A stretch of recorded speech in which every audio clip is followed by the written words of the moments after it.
Pues bueno, hace 3 años, el 27 de marzo de 2023 se publicaría el primer video del canal y que eso daría el inicio a lo que conocemos como la vida del doblaje, un programa donde nos hemos dedicado a entrevistar tanto actores y actrices que han trabajado en la industria del doblaje tanto en México y de toda América Latina, entrevistando a más de 30 personas como presencial y remotamente, y solamente queremos decir gracias. Gracias a ustedes. Ahora somos más de 100,000 personas que nos siguen en todas nuestras redes sociales, y eso no sería posible sin el apoyo de ustedes. gracias por haber apoyado este medio en donde difundimos al gremio del doblaje. Y gracias por todo. Y que en este video entrevistamos a uno de los actores más reconocidos dentro de la industria del doblaje, dándole voz a diversos personajes, incluyendo al mismísimo Rafiki. Oh, sí, el pasado puede doler, pero según lo veo, puedes o huir de él o aprender. Que nos platicará cómo era trabajar antes en el doblaje, y que gracias a las oportunidades pudo mudarse a otro país hasta tener la nacionalidad de aquel país. Sin más preámbulos, comenzamos.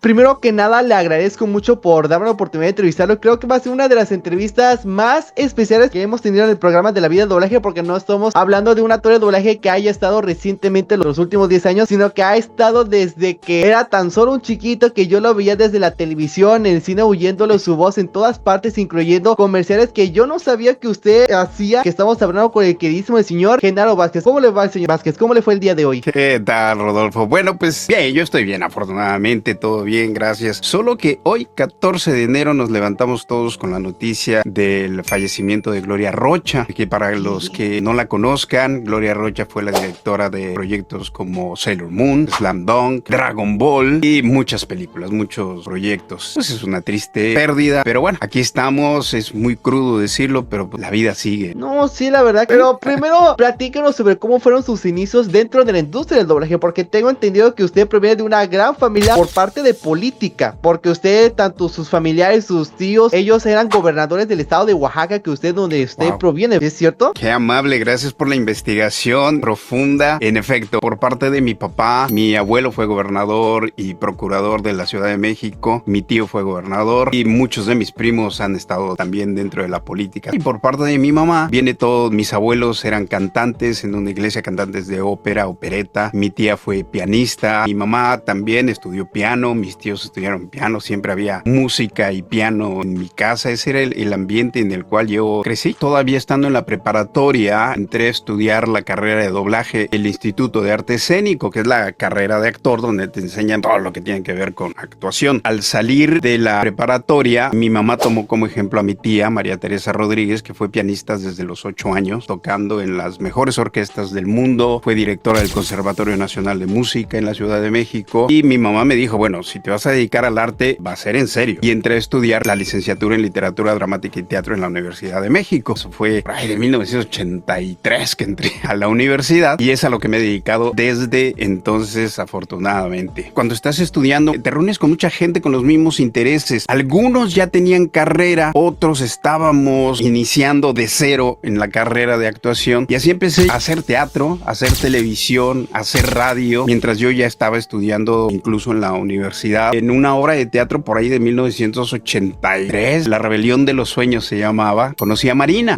éramos compañeros en la obra. Cuando le canto a Soledad, me siento contento de verdad, porque con su movimiento, inspiración ella me da. Total que por ahí de 1985-86, sin darme cuenta, regresé a vivir a casa de mis papás, porque la carrera de actor es así, a veces hay trabajo, a veces no hay, y cuando se junta el no hay, pues mis papás me dijeron, en vez de que duermas abajo de un puente, vente a la casa, todavía hay una habitación y tú la puedes habitar. Y sin saberlo, vivían a 2 cuadras de Teleespeciales y Sonomex, 2 grandes compañías que en aquel entonces estaban en auge. Y en el ir y venir, yo al súper y eso, me empecé a encontrar en la calle. Uno de ellos me invitó a Teleespeciales y al entrar a Teleespeciales me empecé a encontrar con todos mis amigos. Había sido mi maestro de actuación, Martín Soto, compañero de la carrera, Emilio Guerrero, François Clemenceau, había estudiado también en arte escénico. Ellos me presentaban como compañero actor, compañero de los estudios, y yo creo que eso me abrió las puertas a que los directores me escucharan. Me tocó a mí probar que en realidad yo era actor, y fue donde yo comencé. De hecho, comencé con Lalo Tejedo, fue quien me dio mi primera intervención, que era un personaje fuera de cuadro. Él nada más me dijo: mira, tú eres un aldeano que les grita, ahí viene la carreta. Una serie que se llamaba Bravestar, el Caballero Galáctico, creo que se llamaba. Nada más me dio otras indicaciones, me enseñó que él movía el dedo, que le llamamos el cue. Cuando mueve el dedo, empiezas a hablar y lo gritas. Ah, perfecto. Pum, lo hice. Dijo: ah, mira, no está tan mal. Así empecé y así aprendí, ¿no? Veía cómo marcaban el guión, cómo actuaban, cómo respiraban. Yo digo de broma, entré por hambre al doblaje porque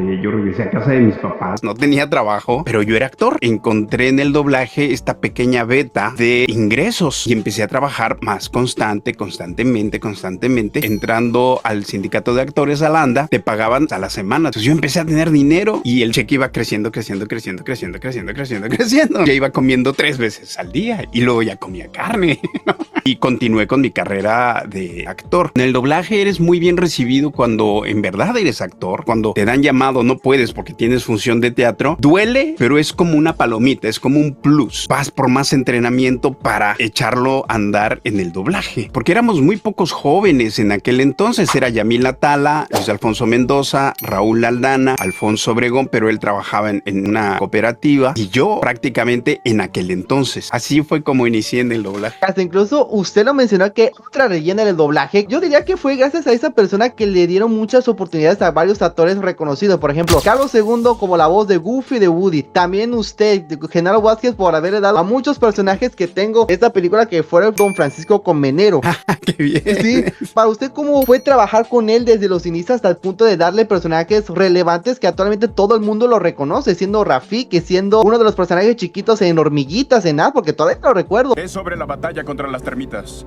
Destruimos al enemigo, pero temo que también fue desastroso para nuestras tropas. Hasta incluso para mí, el primer personaje que yo lo conocí por su trabajo, que fue, eso es el señor Genaro Vázquez, fue el de Bernardo y Bianca, que fue como un tipo ratón canguro, si no me recuerdo. Un canguro australiano. Sí. Fíjate que éramos gente anónima dentro del doblaje. Yo no conocía a los actores de doblaje, no como ahora que dices, vas dando nombres y ya sabes quiénes son. Yo entré a las salas de doblaje y en los pasillos de repente oías una voz que dices, la voz de mi infancia, ¿quién es? ¡Bum! Era Carlos Petrel, era Carlos Magaña, era Narciso Busquets, era Don Francisco Colmenero. Yo me hice muy amigo de Raúl Aldana porque tenemos más o menos la misma edad. Somos del 17 de abril los dos. Yo soy 2 años mayor que él. Y él me invitó a trabajar con Don Francisco Colmenero y yo fui. Pero cuando entro a la sala oigo esa voz de Disney y me costó muchísimo trabajo con él porque yo me ponía muy nervioso. Cuando te regañaba, no, manito, lo estás haciendo mal. Me está regañando Mickey Mouse, me está regañando Goofy, me está regañando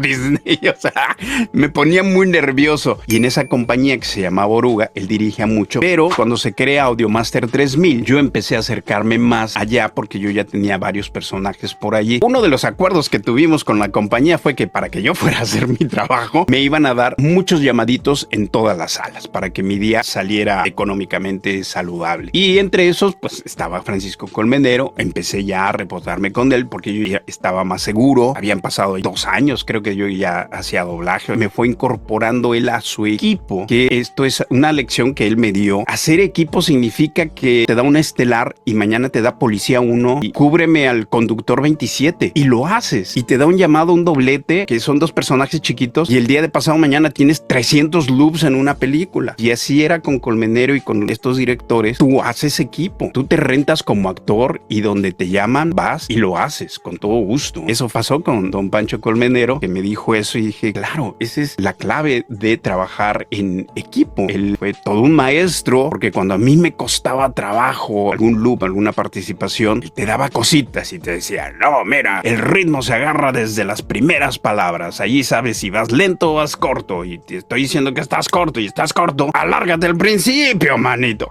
Ok, señor, ¿no? Ok. ¡Pum! Mágicamente te quedaba el loop y dices, ahí está la clave. ¡Pum! Se acabó la clase, vámonos.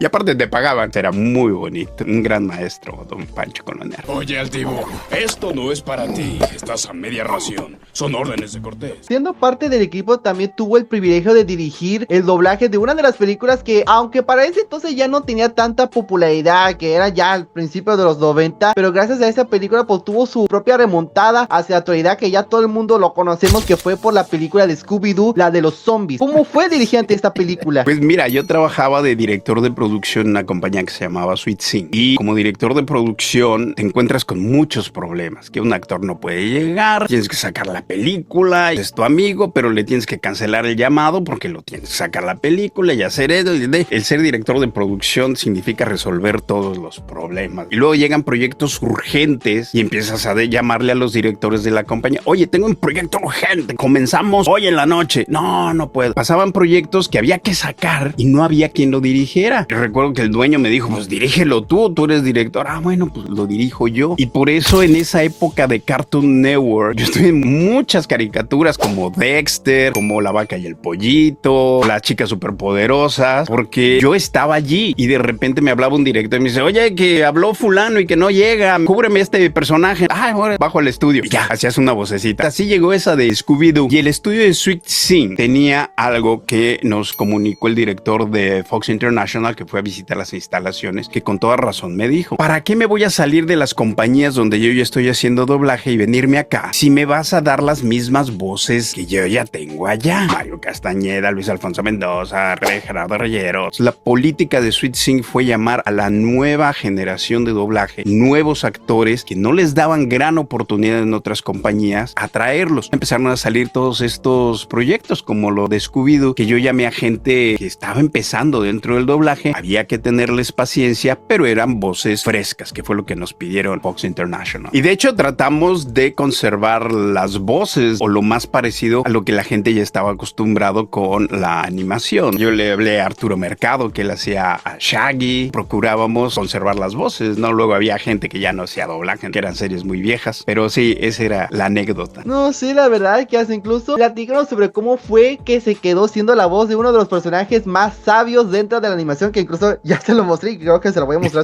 de nuevo, de Rafiki. Pues mira, tú lo mencionaste el proyecto de Bernardo y Bianca en Cangurolandia. Ese fue un gran paso dentro de mi carrera con don Francisco Colmenero, porque él hacía casting para los personajes, se los pedía a Disney y tenía que mandar siempre 3 opciones cuando les pedían los castings, y me llamó para una segunda vuelta de casting en Bernardo y Bianca en Cangurolandia, y él me dijo, mira manito, tenemos este ratoncito australiano que no le damos con la voz, porque la particularidad en inglés es que él era australiano en un ambiente americano. Es como si hacemos una película mexicana y metemos a un argentino o un chileno, inmediatamente te das cuenta que es extranjero por su acento, y era lo que pasaba con este ratoncito con su acento australiano, y ese era el sabor que querían conservar al español. Yo lo vi con un sombrero y una mecate y todo, y me lo figuré como un ganadero del norte del país, del norte de México, que tienen el acento norteño, y entonces así lo hice. Oiga, Miss Bianca, qué bueno que llegó, vamos a cazar unas serpientes, Bernie. Que me quedo con ese personaje, dije, le diste al clavo, era lo que querían, ese sabor distinto. Ante los ojos de don Pancho Colmenero fue como, mira, este sí le gira la piedra, ¿no? Sí tiene de dónde. Bienvenida a Australia, madame. Mi nombre es Jake. Y si algo se le ofrece, no vacile en pedirlo. Y me empezó a dar papeles más importantes, a llamarme a todos sus castings. Hice varias series con él y en 1994 igual llegó un proyecto todavía lápiz y me dijo, mira, aquí tenemos a este mandril que quieren conservar ese sabor del acento afroamericano que tiene. A ver qué se te ocurre. Yo ya lo vi, me puse a pensar y dije, bueno, pues lo voy a hacer. Lo referente a la gente con acento de color que tenemos en México es la gente de la costa, de Acapulco, de Veracruz. De hecho, mi ex suegra era veracruzana. Ya ve, mijito, ven y siéntate, cómete un arrojito, Hasta topar con pared. Ahí. ¿Ahí es? No, ahí está un amigo mío que se llama el Palapa. Es re chismoso. Seguro ese sí sabe a dónde vas. Recuerdo que hice el casting así, aparte era medio ronco, entonces yo hice el casting así, con la eje absorbida y medio comiéndome los finales. Y así salió Rafiki. Llegó la gente de Disney, platicaron conmigo y me dijeron, nos encantó. La S no es absorbida, es una S normal. normal, no te coman los finales. Y así surgió. Y bueno, llevo 31 años haciendo a Rafiki, que ha salido en las secuelas de películas, en las series de televisión. Está vivo y te lo voy a mostrar. Sigue al viejo Rafiki, conoce el camino. Ven. Si estás viendo esta parte del video, les queremos promocionar algo que les va a entusiasmar. Después de 3 años sin entrevistar a los actores de doblaje y a creadores de contenido, vamos a impartir una clase gratuita para el día sábado 4 de abril, con el fin de los que quieran aprender a hacer entrevistas interesantes y de perder el miedo de hablar con la gente. ¿Qué dicha clase? Les explicaremos los errores que muchos comentan al hacer una entrevista y cómo se puede buscar preguntas que realmente generen buenas conversaciones. Si les interesa participar en la clase gratuita, vayan directo en el link que está en la descripción como el comentario anclado. Y ahora continuaremos con el video. Cuando se estrenó la nueva versión, la vida real de Rey León, era que, ok, ya sé que las nuevas voces, pues sí, o sea, sí pueden retomar los personajes, pero Rafiki, siendo la voz que usted fue, que le dio voz a la versión animada y le hablaron a Arturo Mercado, que obviamente la versión animada fue Simba y que después va a ser el Changuito Loco, es como que no, yo quería a Genaro Vázquez, ay, no a Arturo Mercado, con todo respeto le hubiera dado a Simba, no a Star Talent, ¿me explico? Pues sí, bueno, es que el doblaje es así. Nosotros, los actores ni los directores decidimos. Son proyectos que vienen de arriba con una idea y es la idea que quieren transmitir en sus nuevas versiones. De hecho, sí me llamó Ricardo, se puso en contacto conmigo y me dijo, oye, pues tengo a Rafiki aquí. Yo sé que tú eres la voz de Rafiki, pero la hoja creativa me está pidiendo gente de mucha mayor edad. Y me dijo, mira, estoy llamando a todos los viejitos del doblaje. Te puedo llamar, te llamo a la prueba de voz y si quieres venir a México, pues la haz, porque yo ya vivía en Canadá. Y dije, mándame un pequeño clip para ver cómo suena y yo te mando de aquí desde Canadá la prueba para que la pongas. No te puedo mandar nada, son políticas de exclusividad, no puede salir el material aquí ni por grabado por teléfono ni audio, tendrías que venir. Y me pasan el llamado, oiga, que tiene llamado de prueba de voz con Ricardo Tejedo para que venga a hacer la prueba de voz. Y le dije a la secretaria, mira, voy a pagar $600 de un boleto de avión para ir a hacer una prueba en la que seguramente no me voy a quedar. Y si me quedo, pues no me voy a ganar más de $100 por el llamado, porque no van a querer pagar más. Yo creo que económicamente no me conviene ir a hacer la prueba de voz y por eso ni siquiera hice prueba de voz para esa versión del Rey León. Está vivo y yo te llevaré a él. Sígueme, te muestro el camino. Tengo entendido que muchas veces el doblaje es muy injusto porque cuando un personaje que ha retomado durante muchos años, don Arturo Mercado con Shaggy, ya actualmente lo hace otro, que mínimo no tiene ese respeto de que, ok, o sea, sí tiene por la edad, hubiera al mínimo respetado. Eso es algo muy impresionante, que usted fue de los pocos actores de doblaje que pudo triunfar en otro país, en Canadá, que incluso hubo un personaje que lastimosamente ya no pudo retomar en secuelas posteriores, que fue con la película de Shrek, la voz de Pinocho, que fue la primera voz en la película. No soy un títere, soy un niño de verdad. 5 chelines por el juguete poseído. Llévenselo. Papi, por favor, no me dejes con ellos. Siguiente, ¿qué me Pues sí, fíjate que yo llegué a Canadá en el 2003, creo que Shrek se hizo en el 2002, que dirigió Germán López, o 2001, una cosa así. Y sí, me dio a Pinocho y... ¡ay, soy un niño de verdad! Y creo que en finales del 2004 llega Shrek 2. El chiste es que me enteré que salía Pinocho, pero en aquel entonces no había esta facilidad que hay ahora de conexión. Era muy costosa en conectarse de estudio a estudio. Imposible que yo grabara a la distancia. Quedó en las excelentes manos de mi amigo Lalo Garza. Yo me vine en el 2003. Acá lo primero que hice fue empezar a montar mi estudio, a comprar micrófono, computadora. Por ahí del 2005, 2006 conocí a mi agente, que hasta la actualidad sigue siendo mi agente aquí en Toronto, y me empezó a dar comerciales y empecé a crecer grabando. Scotiabank, por ejemplo, que es un banco canadiense, hace todas sus preparaciones y todas sus capacitaciones para Latinoamérica aquí en Toronto. Yo grababa muchos videos de capacitación en español. No me pagan, pero sí me pagaron. Lo hice. Obviamente yo en México les empecé a decir, tengo mi equipo, yo puedo grabar desde acá. Hacía casting y me decían, sí, pero el productor quiere que estés aquí, que te quiere ver. Y yo de broma siempre les dije, mira, yo sé que soy irresistiblemente guapo, pero ¿para qué me quiere ver? Si me oyen bien, listo, ya estamos, nos conectamos. Yo en 2008 más o menos tiré la toalla y dije, no, ya llevo muchos años aquí, no me llaman para México, chao. Y por ahí de esas fechas me contactaron porque porque llegó una serie que se llamaba La Guardia de León y salía Rafiki. Cuando lo usas, los grandes leones del pasado de las tierras del reino rugen contigo. Y me dijeron, puedes grabar, mándame el clip, te lo grabo, firmo lo que quieras, que acabando eso se va directo a la basura y se acabó, confidencialidad absoluta. Lo grabé, lo mandé, me lo aceptaron. Me dijeron, Disney dice que sí, que adelante, que tu estudio funciona, que la calidad de audio es suficiente, ahí te van los capítulos. Y desde entonces empecé a grabar La Guardia de León, que duró bastantes años, y yo le empecé a decir a los estudios, oye, Disney ya me aprobó mi estudio, estoy grabando El Rey León desde acá. Y gracias a eso, a mí me contactaron para que yo hiciera en Dragon Ball Z, que se rehizo todo, me contactaron de Candiani para que yo grabara desde aquí. Y me mandaban los capítulos en los cuales decía una línea o dos y yo los grababa desde acá, porque los fans lo pidieron. Gracias a eso, también Dragon Ball Super, Dragon Ball Daima, igual, pero con permisos desde Japón. Tuvieron que explicarles, es que él no está de viaje, él vive allá, él se fue desde el año, ya vaya, es canadiense. Cuando llegó la pandemia, el grabar a la distancia se convirtió en una herramienta indispensable, porque había que sacar los proyectos, y grabar a la distancia significa que aunque vivas enfrente del estudio,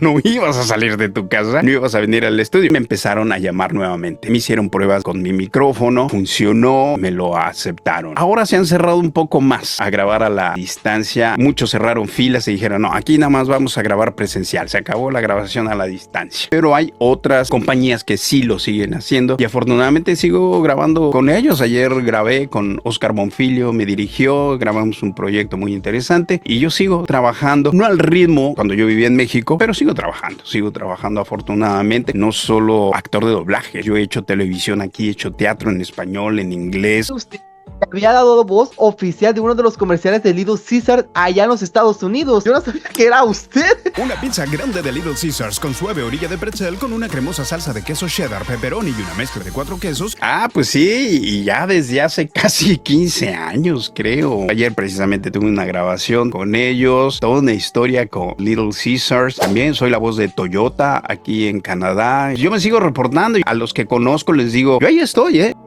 Fue que se quedó siendo la voz más icónica dentro del universo de anime, que yo siempre lo digo públicamente que yo no consumo anime, yo no veo anime, pero sí el primer anime que yo siempre lo vi por el canal 5 que lo pasaban todos los días, que fue Dragon Ball Z. ¿Cómo usted se quedó siendo la voz del Android 17 y cómo era trabajar con, que en paz descanse, la señora Gloria Rocha, más conocida como la madrina del doblaje? Se ve que les cuesta trabajo entender que no todas las peleas las pueden ganar. ¿Acaso quieres distraernos? Qué bonita pregunta justo en este enero 14 de 2026. Como te cuento, yo en Telespeciales la empecé a conocer a ella y ella comenzó a dirigir una compañía un poco nueva que era Producciones Salgado. Como ya me había conocido, me dio llamado allá. Yo empecé a ir allí porque yo quería expandir mis contactos. Yo ya trabajaba en Sonomex, ya trabajaba en Telespeciales, de repente trabajaba en Oruga y yo quería crecer. Gloria era una gente muy exigente. Ella fue asistente de Pepe Lavat y de toda esta generación antigua. Alguna vez ella me dijo, es una clave para dirigir doblaje. Es que yo el doblaje lo hago como si fuera una pieza musical, donde hay trombones, hay trompetas, hay clarinetes. Finalmente todos son alientos, pero todos suenan distintos. Es así una combinación de voces para crear proyectos muy equilibrados y muy buenos. Entonces a los actores les exigía muchísimo. Le llegaba mucha gente y yo ya trabajé con fulano, sultano. A ver, hazme esto. No, te está quedando horrible. A ver, no, actúa. No, papá, a mí no me funcionas. Vete con otro porque a mí no me vas a funcionar. Dedícate a otra cosa porque aquí no vas a tener mucho trabajo, Muchos la odiaban porque tenía buen ojo. A mí al principio me exigía, me hacía sudar. De, no, te está quedando horrible, lo estás leyendo. Actúalo, tú sabes actuar. Pero era muy interesante grabar con ella y te adoptaba, por eso era la madrina. Como te consentía y te conocía muy bien y de repente ella me dijo en Dragon Ball, mira, te conseguí un papelito, es ese androide, házmelo jovencito, es muy malo, pero te va muy bien. Y así me dio al Android 17, lo mismo me dio a Tuxedo Mask y Darien. Me dijo, este es un galancito, creo que este enmascarado es el mismo, házmelo tú, pero házmelo galán. Y era Tuxedo Mask, y bueno, esa será otra historia de por qué le cambiaron la voz. No, sí, que hasta incluso recientemente usted mencionó en redes sociales sobre su opinión acerca del remake de una de las películas que cambió un antes y un después del cine, que fue con el personaje de Nosferatu, en la nueva versión que hicieron en ese entonces. Levantó yo voy a decir mi opinión. Es horrible el doblaje, con todo respeto de aquel director que es muy bueno. O sea, tiene un pésimo elenco. Hasta incluso que aparece William Dafoe, no le retomaron a Jesse Condé. ¿Por qué no? O sea, He visto cosas en este mundo que hubieran hecho que Isaac Newton volviera al vientre de su madre. No es que nos hayamos vuelto iluminados. Bueno, por un lado tienes razón. Hay voces probadas que le funcionan a ciertos actores como Jesse Conde, como William Dafoe, porque ya los conocen y los conocen muy bien. Y a mí me ha pasado con varios actores, como el de Salvados por la Campana. Me llamaron para muchas producciones en las que apareció después de Salvados por la Campana, Dustin Damon. ¿Sabes que cuando el director ve a tu padre ya ni podrás ir a la excursión?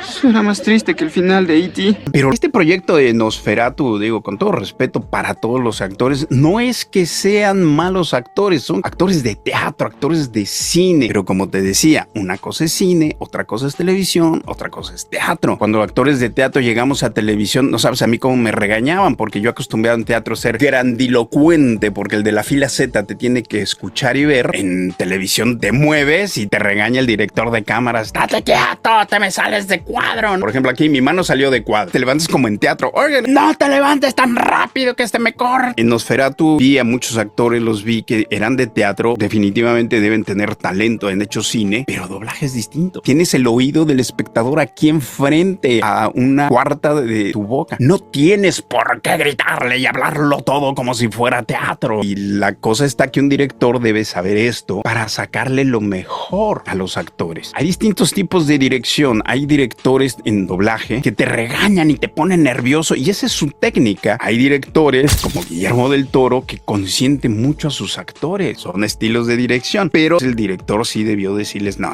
esto es doblaje. Yo critiqué esa producción de Nosferatu en base a la actuación que exige doblaje. Esto está muy pasado, no le corresponde. Por eso digo que está mal logrado el doblaje. No es de que me gustó o no me gustó. Yo he dirigido, yo he hecho doblaje, yo sé. Yo culparía a la dirección. Si tienes talento con el actor, un actor de teatro es muy disciplinado, le dices, ahora baja, ya tienes el personaje. Y bueno, en esta crítica no todo recae en el director, es el culpable y señalarlo. Y ya para terminar, ¿qué consejo le daría a la gente que quiere entrar a la industria del doblaje? Yo te diría lo que Pepe Labat nos dijo alguna vez: este es el circo de cada quien y cada quien maneja las pulgas de su circo a su antojo. No hay una línea a seguir. Yo obviamente aconsejaría, bueno, hay que ser humildes y hay que saber que este no es mi terreno. Laura Torres lo dijo muy bien. Muchos dicen por allí, el doblaje es para todos y cualquiera lo puede hacer. Perdón, pero no. No es para todos y no cualquiera lo puede hacer. Esa es una gran mentira. No todos pueden transmitir emoción a través de la voz y a través de un micrófono, y se necesita preparación. Entérate de que es actuación, ser sensato y ponerte en las manos del director. Sí, yo soy de actor de teatro reconocido, pero nunca he hecho doblajes. Estoy en tus manos y probar. A lo mejor se te da, a lo mejor no se te da. Por eso le diría a la gente, ténganle respeto cuando los inviten a hacer doblaje, y si les gustó y les interesa, estudien un poco. A pesar de que fue por la distancia, pues sí pudo triunfar de manera exponencial, porque le hemos escuchado en comerciales, en series, en televisión, en cine, a pesar de que ya no radica en México. Oiga, hice una pregunta rapidita. ¿Usted tiene la nacionalidad canadiense? Sí, soy mexicano canadiense o canadiense mexicano, pero viajo con pasaporte canadiense,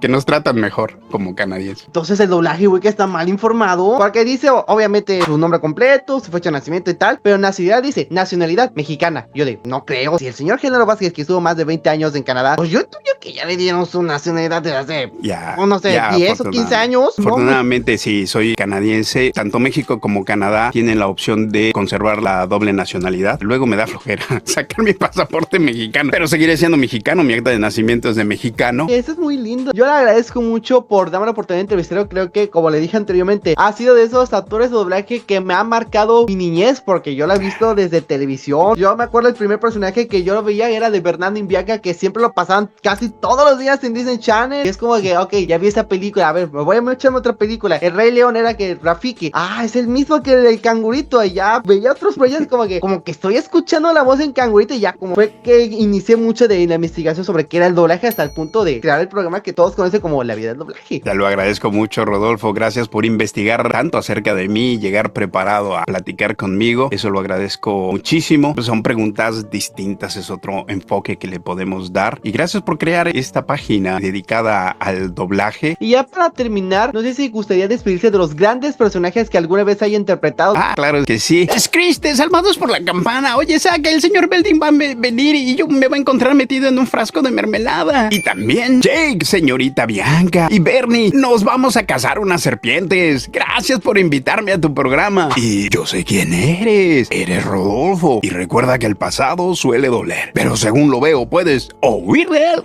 o aprender. ¿Y qué es lo que vas a hacer? No, hombre, pues yo le agradezco muchísimo por la oportunidad y nos estaremos despidiendo ante esta ocasión. Claro que sí, Rodolfo. Te agradezco mucho y hasta la próxima.